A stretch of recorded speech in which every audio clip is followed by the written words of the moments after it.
तारीख के औराक गर्दाने तो शायद ही कोई ऐसा बादशाह देखने को मिले जिसको अंदरूनी या बैरूनी साजिशों का सामना न रहा हो। शहंशाह बाबर के इंतकाल के बाद रिवायत के मुताबिक तख्त ज़हीरुद्दीन के बेटे हुमायूं को मिलना था, लेकिन बाप के बादशाह होते हुए भी हुमायूं की बादशाहत का सफर आसान न था। दोस्तों, तारीख के सफर हिस्ट्री ऑफ मुगल एम्पायर में खुशामदीद। आप देख रहे हैं नुक्ता और मैं हूं शहीर अहमद। तारीख के सफर के सिलसिले की ये दूसरी किस्त है जिसमें जिक्र होगा दूसरे मुगल बादशाह नसीरुद्दीन हुमायूं का। आज की इस वीडियो में हम आपको बताएंगे कामयाब शहंशाह के बेटे ने कौन सी गलतियां की जिसने उसकी मुश्किलात में इजाफा कर दिया। बाप की नसीहत किस तरह से हुमायूं के गले पड़ी।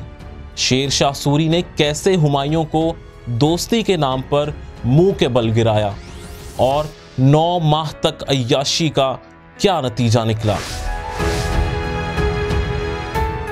जैसा कि इस वीडियो के आगाज में हमने बात की थी कि बादशाहों को हमेशा साजिशों का सामना रहता है, सो दूसरा मुगल बादशाह हुमायूं भी एक ऐसा ही बादशाह था जिसके खिलाफ साजिशों का आगाज उसके बाप ज़हीरुद्दीन बाबर की आखिरी अलालत के दिनों में शुरू हो चुका था। जब वजीर आजम निजामुद्दीन खलीफा ने साजिश की और हुमायूं की बजाय मेहदी ख्वाजा को तख्त पर बिठा दिया गया था। मेहदी ख्वाजा हुमायूं का बहनोई और तजुर्बेकार सिपह सालार था, लेकिन बाबर ने यह पहले ही उमरा को वसीयत की कि वो हुमायूं को तख्त नशीं करें और उससे वफादारी निभाएं। इस तरह ज़हीरुद्दीन बाबर की विफात के 3 रोज बाद 29 दिसंबर 1530 को उसका सबसे बड़ा बेटा नसीरुद्दीन हुमायूं तख्त नशीं हुआ।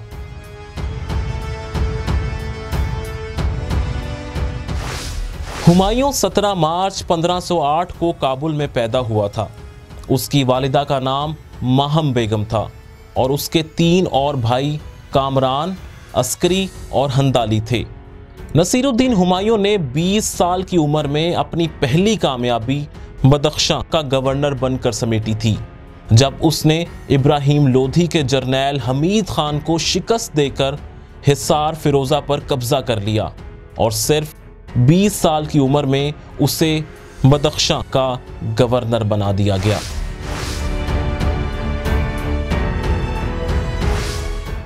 हुमायूं ने अपने बाप ज़हीरुद्दीन बाबर की वसीयत पर अमल करते हुए अपनी सल्तनत भाइयों में तकसीम कर दी।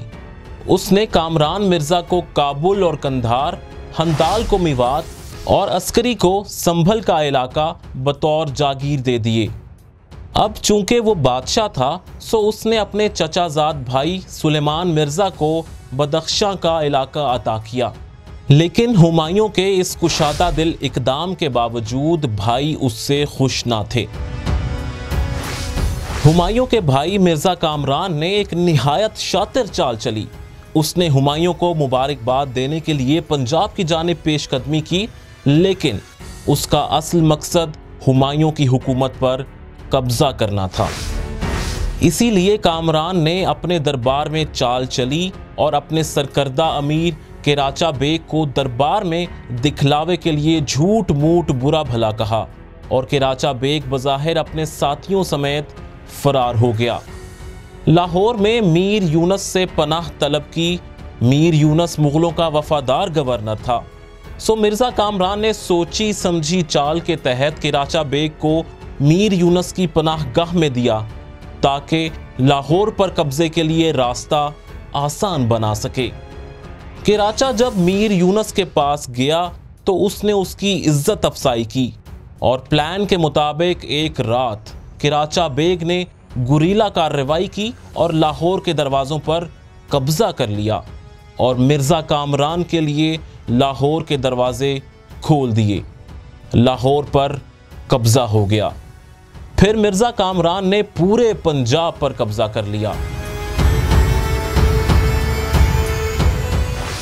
ये वक्त हुमायूं के लिए मुश्किल तरीन वक्त था क्योंकि ऐन उसी ज़माने में अफ़गानों को महमूद लोधी की शक्ल में काबिल सरदार मिल चुका था।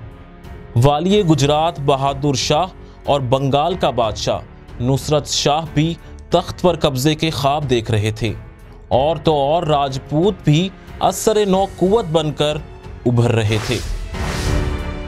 सूरत हाल को देखते हुए हुमायूं ने फैसला किया कि राजपूतों से इत्तेहाद करने में ही बेहतरी है। मेवाड़ के हाकिम राणा सिंगा के दरबार में दोस्ती का अहदनामा भेजा और उसकी बीवी करता देवी के लिए राखी भेजकर उसे अपनी मुंह बोली बहन बना लिया।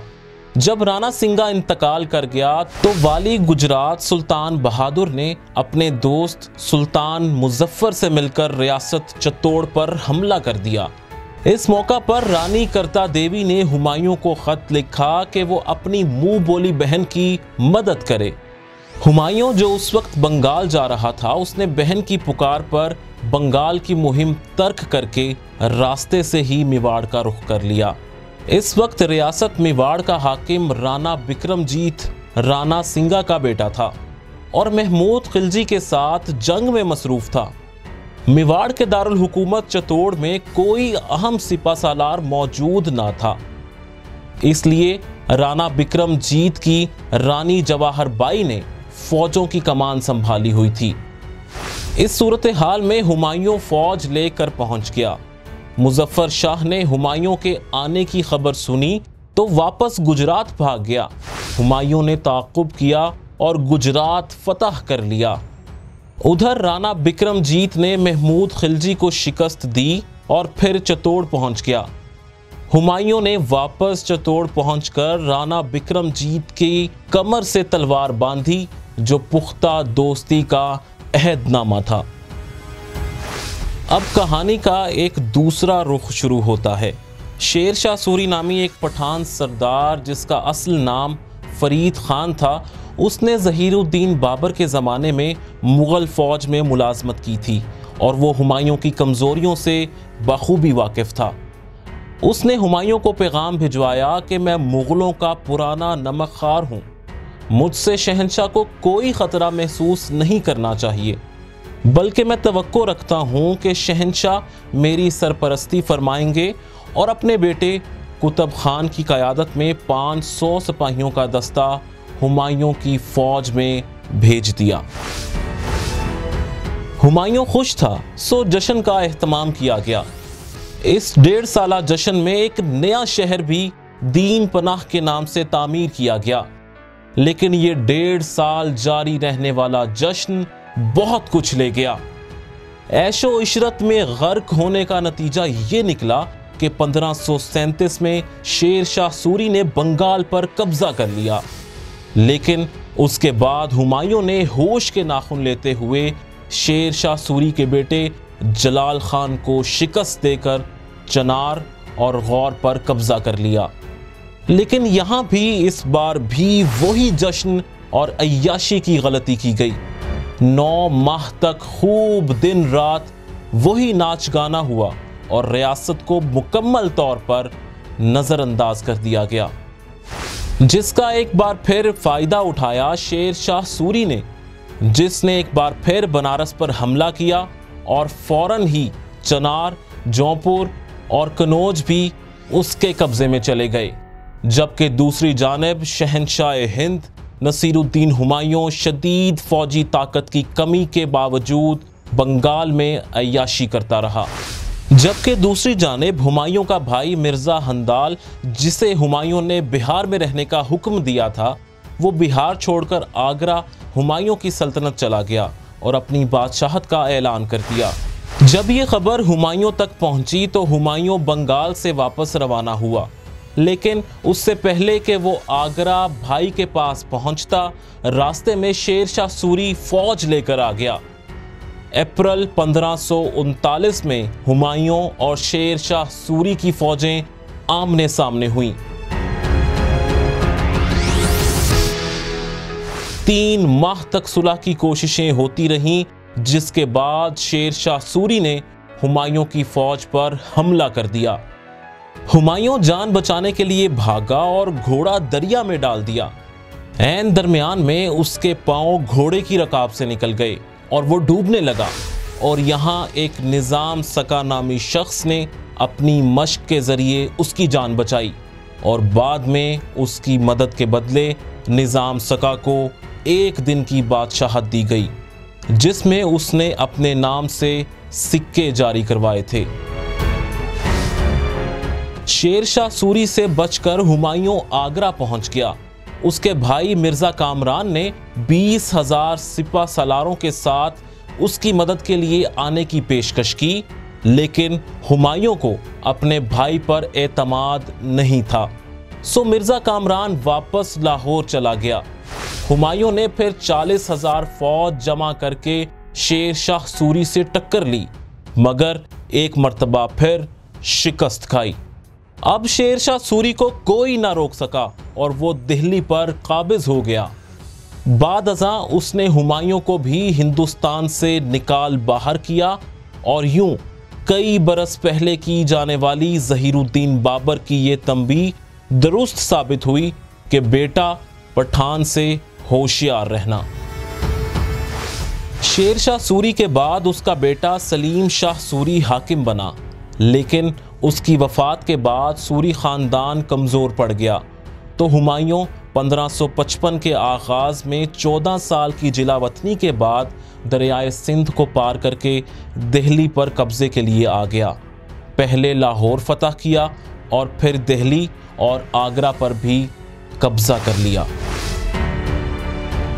22 फरवरी 1555 को वो एक मर्तबा फिर हिंदुस्तान का बादशाह बन गया, लेकिन हुकूमत ज़्यादा दिन उसके नसीब में ना थी। जनवरी 1556 में उससे तख्त नशी हुए अभी 1 साल ही हुआ था कि उसका आखिरी वक्त आन पहुंचा। एक दिन वो अपने कुतुब खाने में बैठा मुतालिया कर रहा था कि आज़ान मगरिब सुनते ही वो तेज़ी से मस्जिद की तरफ लपका, उसे ठोकर लगी और सीढ़ियों से फिसलकर लड़खड़ाता हुआ नीचे जा गिरा। इन्हीं जख्मों की वजह से चंद रोज़ बाद 27 जनवरी 1556 को उसका इंतकाल हो गया।